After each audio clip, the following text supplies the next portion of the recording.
मध्य प्रदेश में कांग्रेस अपनी मजबूती के लिए तमाम सारे प्रयास कर रही है और इन्हीं प्रयासों को आगे बढ़ाने का काम भी मध्य प्रदेश कांग्रेस के अध्यक्ष कमलनाथ लगातार करते हुए नजर आ रहे हैं।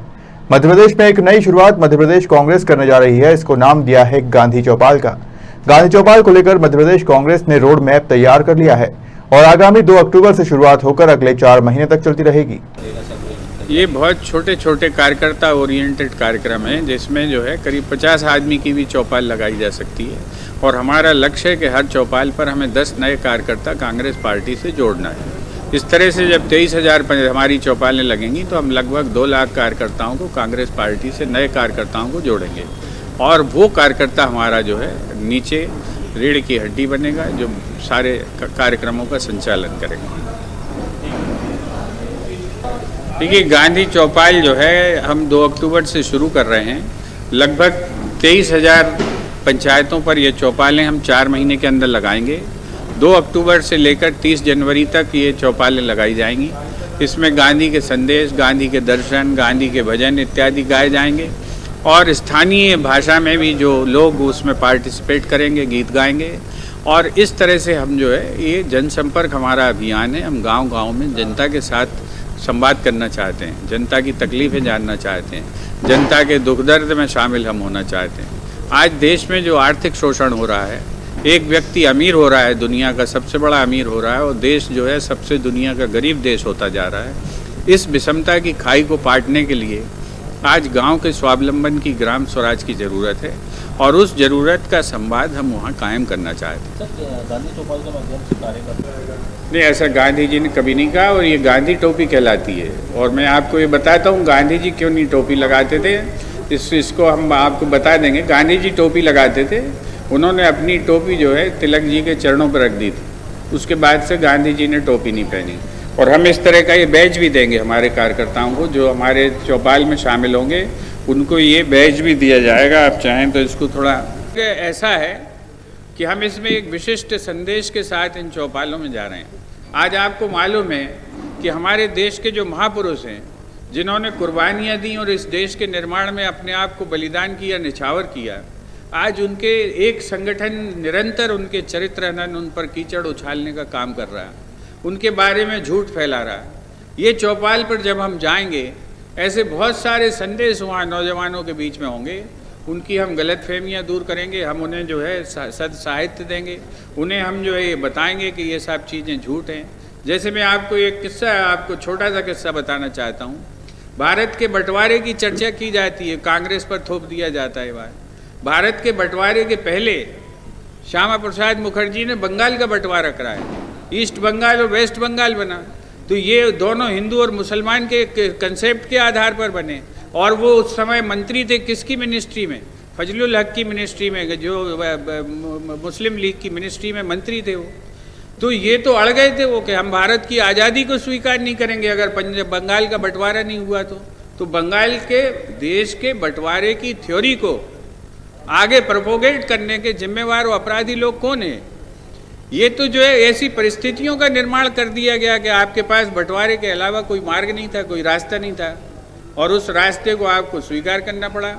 ये बयान है, लिखित बयान है और ऑफिशियल बयान है, एज ए मंत्री बयान है श्यामा प्रसाद मुखर्जी के कि मैं देश की आज़ादी को स्वीकार नहीं करूँगा अगर बंगाल का बंटवारा नहीं हुआ तो ये इसके बाद किस मुँह से ये बातें करते हैं?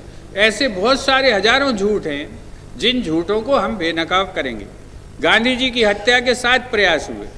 एक प्रयास 1934 में हुआ, उसमें भी गोडसे शामिल था। तब तो ना बंटवारे का प्रश्न था ना आज़ादी का प्रश्न था। तब गांधी की हत्या की कोशिश क्यों की गई? ये सवाल, इसका जवाब देना पड़ेगा। ये जो फर्जी कहानियाँ चल रही हैं कि गांधी जी ने ऐसा कर दिया, बंटवारा हो गया फलाना, तो 34 में क्या बंटवारा हो रहा था? क्या 34 में आज़ादी की घोषणा हो रही थी? तब गांधी जी की हत्या की कोशिश क्यों की? और इसी गोडसे ने की।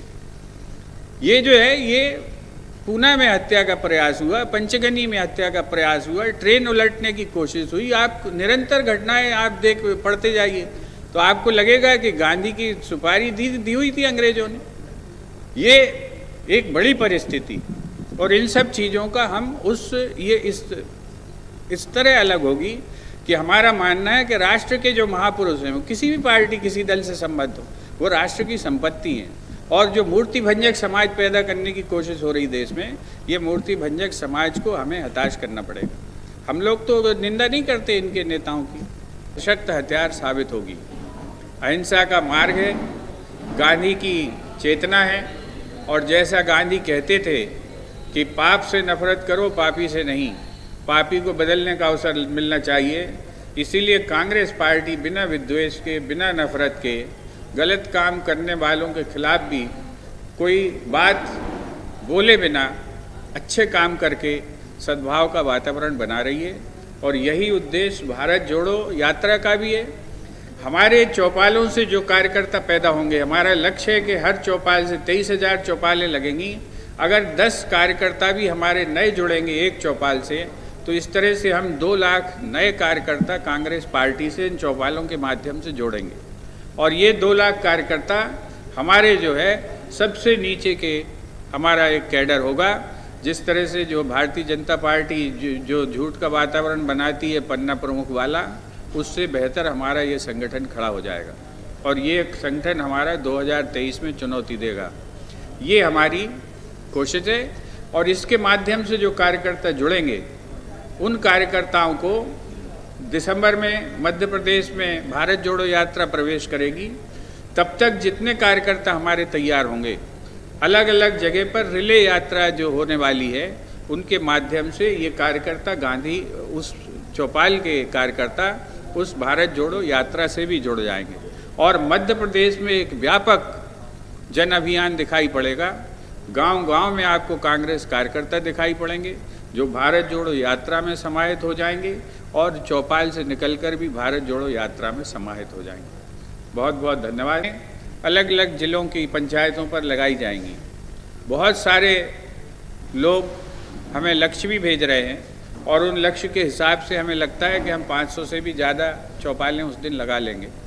अभी मेरे पास थोड़ी देर पहले सतना से फ़ोन आया। सतना ग्रामीण 21 चौपालें लगा रही है। सतना शहर जो है 20 चौपालें लगा रहा है। अगर इस दर से हमारा काम सब जिलों में होता है तो लगभग हम 1000 पंचायत चौपालें लगाने में कामयाब होंगे। आपको और मैं ये बताना चाहता हूँ कि गांधी चौपाल में हम क्या करेंगे। गांधी जब 1947 के पहले भी यही जहर का वातावरण था। गांधी जी ने अपने भजनों के माध्यम से, जिन भजनों को वो प्रिय लगते थे उन्हें और गाते थे, उनके माध्यम से देश को, धर्म को, जातियों को जोड़ा और एकता कायम की। वो गाते थे रघुपति राघव राजा राम, पतित पावन सीताराम। वो गाते थे ईश्वर अल्लाह तेरो नाम, सबको सन्मति दे भगवान।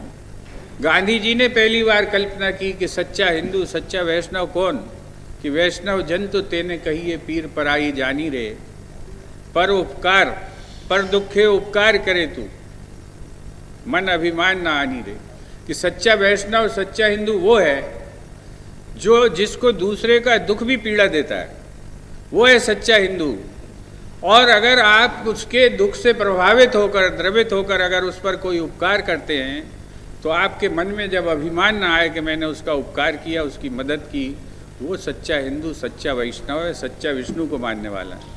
ये गांधी जी की कल्पनाओं के साथ वो सभी धर्मों के भजन गाते थे। वो जो है गुरुवाणी भी गाते थे उनकी प्रार्थना सभाओं में। उनकी प्रार्थना सभाओं में जैन भजन भी गाए जाते थे, बुद्ध भजन भी गाए जाते थे। यीशु की जो है भी बाइबल की गाया जाता था। तो गांधी जी ने इस तरह से देश के अंदर एक समन्वय का, समरसता का और समाज को एकजुट करने का काम किया था। उसी राष्ट्रपिता बापू की हत्या की थी। वो गोलियों की गूंज भारत के निर्माण की एक एक ईंट में लगी हुई है। आज जो देश में नफरत का वातावरण बनाया जा रहा है, विद्वेष का वातावरण बनाया जा रहा है, वो भी गरीबी का एक कारण है। व्यवसाय और आर्थिक गतिविधियां शांति के वातावरण में पनपती हैं, लेकिन देश में आज शांति को माचिस दिखाई जा रही है। इसलिए ये गांव से संवाद करने का हमारा प्रयास है छोटे छोटे कार्यक्रम है, कार्यकर्ताओं के लिए डिज़ाइन किया गया कार्यक्रम है। 40-50 लोगों की भी ये चौपाल लगाई जा सकती है। और मैं आपको ये बताकर मुझे खुशी हो रही है कि हमने इसका एक फेसबुक पेज गांधी चौपाल के नाम से जारी किया। उसको अभी 15 दिन हुए हैं और इन 15 दिवस के अंदर 1200 से ज़्यादा फॉलोअर्स उस पेज से जुड़ गए हैं और वो निरंतर गांधी चौपाल की गतिविधियों और उनको कैसे क्रियाशील करना है इसकी जानकारी हमसे मांग रहे हैं। 2200 समन्वयक अलग अलग जिलों से हमारे चौपालों के समन्वयक बन चुके हैं और हमें उम्मीद है कि आने वाले 10-15 दिनों के अंदर 5000 से ज़्यादा समन्वयक हमारे पास होंगे जो गांव-गांव में इन चौपालों को आयोजित करेंगे। 2 अक्टूबर मध्य प्रदेश कांग्रेस कमेटी का जो जन अभियान और जनसंपर्क अभियान है 2 अक्टूबर को गांधी चौपाल के रूप में शुरू हो रहा है। कमलनाथ जी हमेशा कहते हैं कि जब गांव जिंदा रहता है, सशक्त होता है, तभी शहर जिंदा रहते हैं। गांव की अर्थव्यवस्था से शहरों के बाजार रोशन होते हैं। आज देश की परिस्थिति का ऐसा निर्माण कर दिया गया है कि एक आदमी अमीर हो रहा है, दुनिया का सबसे बड़ा अमीर हो रहा है और पूरा देश गरीब होता चला जा रहा है। देश 140वें नंबर की गरीबी पर खड़ा है और व्यक्ति जो है दूसरे नंबर का दुनिया का सबसे बड़ा अमीर हो गया है। ये जो असमानता की खाई है ये गांधी के ग्राम स्वराज के जो सिद्धांत हैं उसके विपरीत है। ये जो विषमता है, आर्थिक शोषण की ये जो नई एक बुनियाद रखी जा रही है इस देश में, वो इस देश के गांव को गरीब से गरीबतर करती जा रही है। उसके जीने के जो साधन है, संसाधन है, वो लूटे जा रहे हैं। इसलिए आज गांव से संवाद करना जरूरी हो गया है। बेरोजगारी और महंगाई ने पूरे देश को बेहाल कर दिया है और इसलिए आज गांव से संवाद करना जरूरी है। गांधी चौपाल के माध्यम से 23,000 पंचायतों पर कांग्रेस पार्टी अपना संवाद कायम गांव के साथ कर रही है। ये 23,000 पंचायतें 2 अक्टूबर से 30 जनवरी तक 4 महीने तक निरंतर लगाई जाएंगी।